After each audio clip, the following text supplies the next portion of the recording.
প্রেমিকার ইচ্ছায় ছুটন্ত খাট বানিয়ে তাক লাগালেন মুর্শিদাবাদের দমকলের নবাব। নকশাকলা খাটে লাগানো চাকা, খাটে তোষক, চাদর, বালিশ দিয়ে আরামের সুন্দর বন্দোবস্ত। কিন্তু ওই খাট ঘরে থাকে না, রাস্তায় ছুটে বেড়ায়। চলমান খাটকে নিয়ন্ত্রণ করার জন্য লাগানো হয়েছে সিটারিং। এই খাটের মালিক নবাবের দাবি, প্রেমিকার ইচ্ছে পূরণের জন্য 2 বছরের চেষ্টায় তিনি ভ্রাম্যমাণ খাট বানিয়েছেন। ঈদের ছুটি থেকে ওই খাট ধারে নিয়ে একের পর এক যুবক রিল তৈরি করেছেন। তারপর সমাজ মাধ্যমে ভাইরাল ভ্রাম্যমাণ খাট।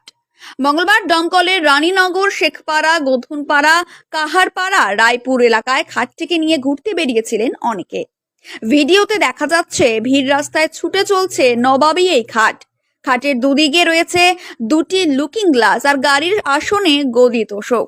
সেই খাটের ওপর আয়েশ করে বসে এক যুবক। মাঝে মধ্যে তিনিই বসে পড়ছেন সিটারিং এ, নিয়ন্ত্রণ করছেন খাটের গতি।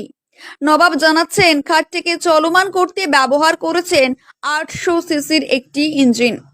তার দাবি, এটি একটি প্রোটোটাইপ। মানুষের ভালো লাগে কিনা বুঝতে ঈদের দিন রাস্তায় নামিয়েছিলাম। কাজ শেষ করতে আরো কয়েক মাস লাগবে বলে সে জানায়। কিন্তু কিভাবে এবং কেন এমন অদ্ভুত খাট তৈরি করলেন নবাব? নবাব জানায়, নদীর পাড়ে সন্ধ্যায় বসেছিলাম। প্রেমিকা বলল, এত সুন্দর পরিবেশ, খাট থাকলে এখানেই ঘুমোতাম। এনে দিতে তো পারবি না? পারবি কি আমার জন্য? সেটাই চ্যালেঞ্জ হিসেবে নিলাম। ওর আবদার বলে কথা, তাই বানিয়ে ফেললাম এই খাট।